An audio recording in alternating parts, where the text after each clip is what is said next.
Welcome to Module 2. This module looks at the origins of the Earth, of the solar system, of the world's ocean, as well as the concept of theory of plate tectonics, a general theory that explains a lot of what goes on in the Earth in a geological sense, and how oceans are created and destroyed over time. So once again, this module focuses on the origins of the universe. We go back and we explore the Big Bang and how the universe started. We look at how the Earth was created, the evolution of the Earth, how the Earth obtained an atmosphere, how the oceans were created. And then we talk about plate tectonics, how the Earth became layered, why we have earthquakes, why we have volcanoes, why mountains are built. And then finally finish off by looking at something called the Wilson cycle, which explains the creation and destruction of the oceans, usually on a roughly about a 400 million year cycle. To start off a discussion about the ocean and how oceans were first initially created on the planet, we have to look at the stars. Why do we look at the stars? What do stars have to do with ocean? Well, there's a number of reasons. First of all, we had to have the universe to be created in order to have the solar system, the Earth, and then subsequently the oceans created. The other reason, as we'll see in subsequent slides, is that most of all material on Earth has their origins in the stars. So what do stars have to do with the ocean? Well, to reiterate, what we see is that almost everything on the planet, the ocean, and all living things on the planet were formed from materials that originally began their life within stars. In fact, every element heavier than hydrogen, so this is almost all of the elements on the planet with the exception of helium, was manufactured and released into space by stars. So the origin of the ocean is linked to the origin of the Earth, which in turn is linked to the origin of the solar system, the galaxies, and then eventually linked to the origin of the universe, which, as we'll see in the next couple of slides, began with a process called the Big Bang. What we're going to do as we go through the next few slides is not only look at the Big Bang, but we're going to start at the Big Bang, this point here, indicated by the green arrow, go through the formation of our galaxy, go through the formation of or birth of our solar system, talk about how the Earth was formed, and finally end up here at the present day, roughly about 13 to 14 billion years later. The universe began with the Big Bang, and the Big Bang is simply a term that is used to describe the beginnings, roughly, as I said in the previous slide, about 14 billion years ago. And what it marks is a point of time in which the universe is born. And during this point of time, we see rapid expansion and cooling of material in space. And eventually that material forms the galaxies, and then the planets that inhabit these galaxies, and finally the Earth and the ocean that we are talking about, or is the focus of this course. We are going to use the image shown in this slide over the next 9 slides to look at the Big Bang and talk about how we go from that initial explosion to the formation of our galaxy and our universe as we know it today. So after the Big Bang, once again, 14 billion years ago, you might see an age of 13.7 billion years ago, what we see is that we have a very hot, a very dense, a very small universe. At that time, the universe would have been billions and billions of degrees Celsius. Very hot, hotter than we can even imagine. The universe was also very small at this point.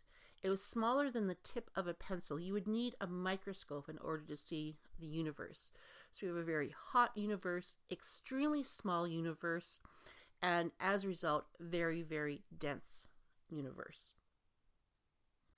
Less than 1 second after the Big Bang, we go through a period of rapid expansion and cooling. So the universe very rapidly increases in size and it cools. We go from temperatures of billions and billions of degrees Celsius to perhaps temperatures of just 1 billion degrees Celsius.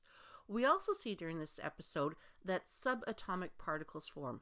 These are the particles that form an atom. An atom is sometimes considered the basic building block of matter. So we see within an atom we have a neutron and a proton. This creates what we call the nucleus. And then we also have electrons. And electrons orbit the nucleus, this sort of the central part of the atom, in a series of orbitals. We're now going to fast forward to about 3 minutes after the initial Big Bang. The universe is still continuing to expand, it's still continuing to cool, and at this point we start to see the protons and the neutrons fusing together.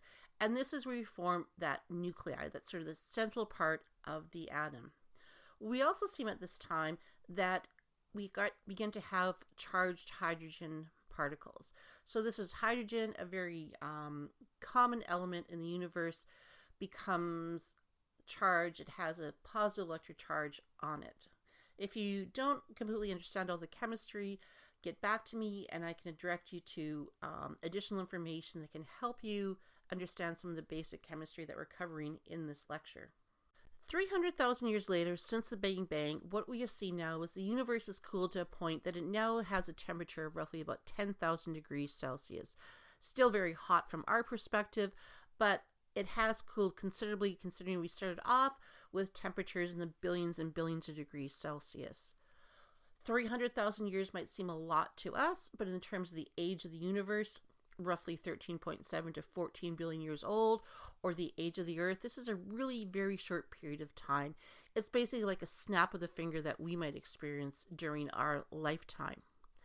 The other thing that we see here at this point is that those electrons, that sort of that third particle that makes up part of the atom now, starts to orbit around the nuclei that's composed of a proton and a neutron. So now we have the first true atoms. We still see in the universe that's composed predominantly of hydrogen. We might also have some helium at this time. And in fact, if we look at the composition of the universe even today, we see that it is dominated by hydrogen and helium. Fast forward to 200 million years since the Big Bang. During this time, during the 200 million years since the Big Bang occurred, the universe has continued to cool and has continued to expand. In fact, the universe is still expanding as we sit here on Earth today. The universe now is cooled to a point where any material that is in space now, any cosmic dust, bits of tiny particles that are the result of the Big Bang, start to clump together. So we start to see that as one molecule interacts with another molecule, they begin to start to clump together, and the clumps begin to grow larger and larger and larger. Eventually, these clumps will form future galaxies and future stars. Expansion of the universe continues, and cooling clumping continues as well. As more and more material becomes clumped together, eventually such a mass is created that we start to lead to something called gravity collapse. Basically, this mass collapses in on itself. What happens when this occurs is that atoms start to fuse together. And as atoms start to fuse together, we get the onset of nuclear fusion and the birth of stars. With the birth of stars now, we start to see the early vestiges or the early beginnings to what will now become solar systems around which planets can orbit. We can think of these early clumps of material where this gravity collapse is occurring as sort of a galactic pressure cooker. This is what we start to see the components that make up the rest of the universe being created in. This isn't where they are emitted from, but this is sort of the first stage in the creation of everything else in the universe. Stars are not only born, but stars also die. And it's with this dying of stars, sometimes in quite spectacular fashions, as we'll see in the next slide, that we see the return of elements created within these galactic pressure cookers to the universe as a whole. So in some stars during these stages, we see the creation of the elements from oxygen to iron. So sort of the lighter stage elements that we have on the periodic table. These elements, as I say, will be returned to the universe as the star dies, and then this material can be incorporated into forming new planets and other structures within the universe. So stars can sometimes die in a very spectacular fashion, and this is known as a supernova. Stars will reach the final stages of their life, and they will explode in a supernova and create an enormous superheated shockwave that is emitted outwards from the supernova. This involves a large release of energy. This release of energy, we see elements heavier than iron, stuff like gold and platinum being created. And because this is an explosion, everything is being forced back out into the atmosphere, or released, not into the atmosphere, but released back into space. So we give birth to other elements then that are incorporated into new planets and other material within the universe. What happens at this point here? We see this arrow, and the arrow is pointing to something that clearly looks like the planets of our solar system. How do we go from the creation of the universe to the creation of a galaxy, and eventually the creation of the solar system that the Earth is part of. We'll look at this now over the next number of slides. About 4.6 billion years ago, our solar system began to form. And initially, very early on in the life of our solar system, it existed as a cloud in the space of basically what consisted of interstellar dust, tiny little bits and particles from previously exploded stars, as well as hydrogen gas.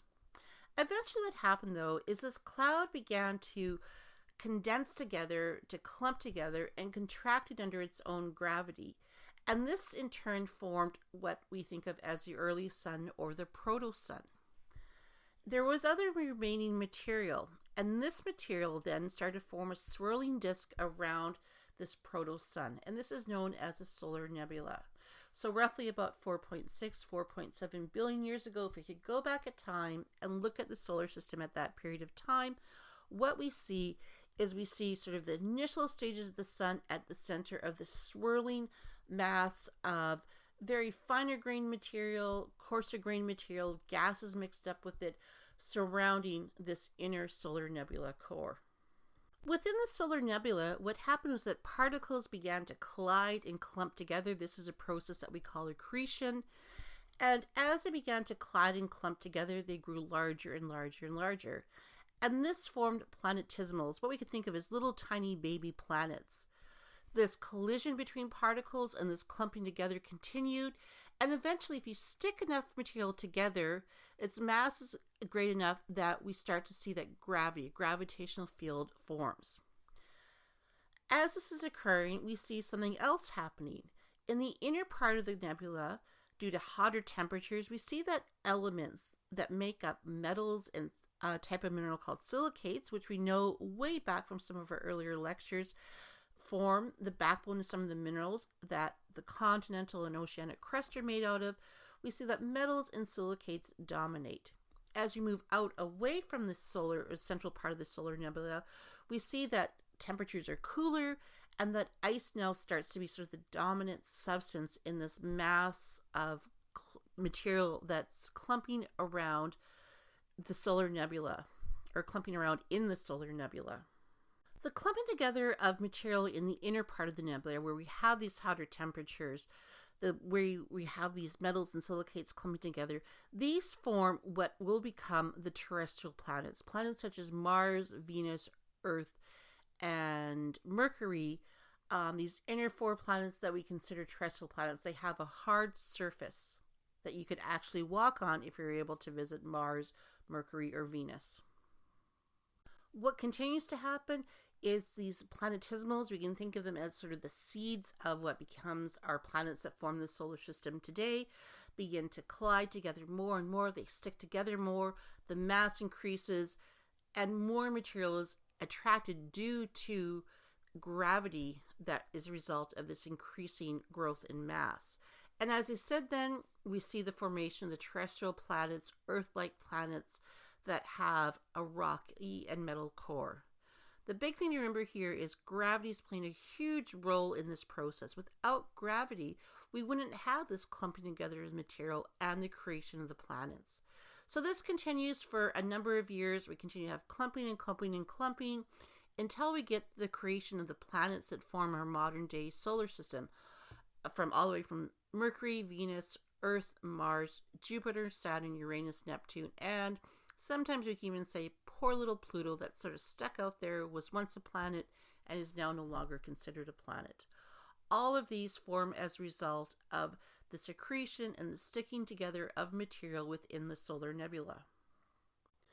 The Earth is going to continue to grow with the accretion of more and more particles that are present in that solar nebula. And this continues to roughly about 4.56 billion years ago. Once again, these dates, there's a little bit of wiggle room in there. But by this point now, we see the Earth in its sort of true planet state. We can look at it and say, oh, yes, that definitely is a planet. Now, it's not going to look like the Earth does today, but we can, if we were in space at the time, look at it and say, yep, we have a planet here. This is an artist's depiction of what the Earth might have looked like about 4.56 billion years ago. And in geology, we use the abbreviation big G, little a, to denote billions of years ago. So the Earth here looks much different than the Earth as we know it today, different both on the outside as well as internally. If we were to take a look at the Earth at this point, we'd say that's predominantly molten material. The composition is fairly homogeneous throughout. We don't see changing composition as we move from the surface of the Earth to the inner parts of the Earth. And we also see, because the Earth is lacking an atmosphere at this point, that it's constantly bombarded by meteorites and other debris within space. We don't know if this was a constant bombardment or every couple of years there might have been an episode of bombardment and then this died down and was repeated again a few years later. But the big thing here is the Earth is molten. We don't have a solid, what we call crust, for anything to walk on or form on. A very alien planet in terms of what we know today. Eventually the Earth began to cool down, and as it cooled down, it began to solidify. But then something happened, and this is something that was very important in terms of the development of the Earth. What we see is, as I said in the previous slide, the early Earth is homogeneous throughout. The same composition, no matter if you're on the surface of the Earth, 100 kilometers below the surface of the Earth, 1,000 kilometers, 2,000 kilometers below the surface of the Earth. Everything is homogeneous. The Earth still doesn't really have an atmosphere, and the atmosphere is something that, on the modern day planet Earth, it helps protect us from debris that is falling from space. Meteorites and other cosmic debris comes through and is often burnt up and destroyed in the atmosphere. Well, we're missing this early atmosphere in the early Earth. So as a result, the Earth was constantly being bombarded by other material. And as this bombardment occurred, it caused heating of the Earth's surface. This resulted in partial melting of the Earth as well.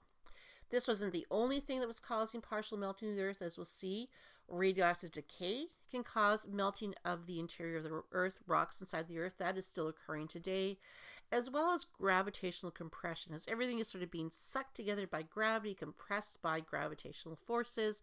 We see that there is some heating that is generated by this as well.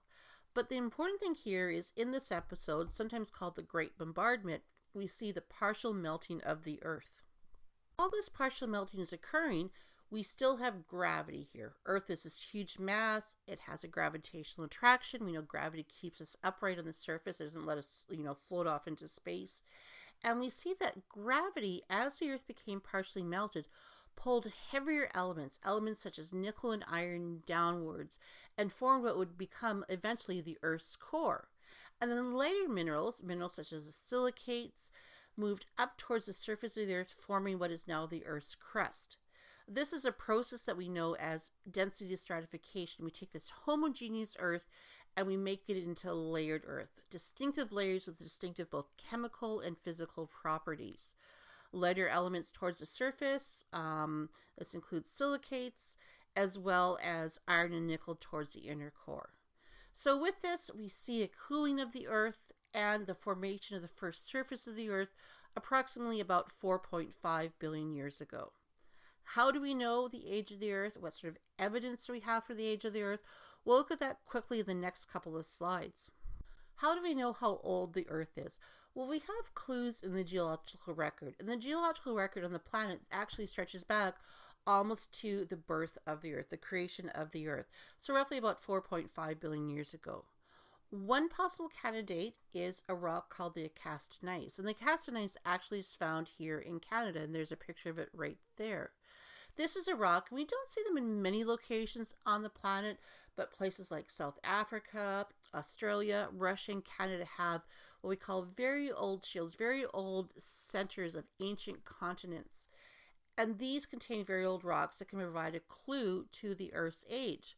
What we do is we take a look at the rock, we take a look at elements on the rock, we sometimes see elements such as uranium or lead. We look at decay rates, because some of these, uranium as we know is radioactive. We measure the decay rates, their half-lives, and from this we're able to determine the age of that rock, and then in turn we know the age of the Earth. This particular rock here, a gneiss, in geology a gneiss is a rock that is formed from a previous rock, a precursor rock, experienced changes in temperature and pressure, usually higher temperatures, higher pressures. This caused the rock to change its internal structure.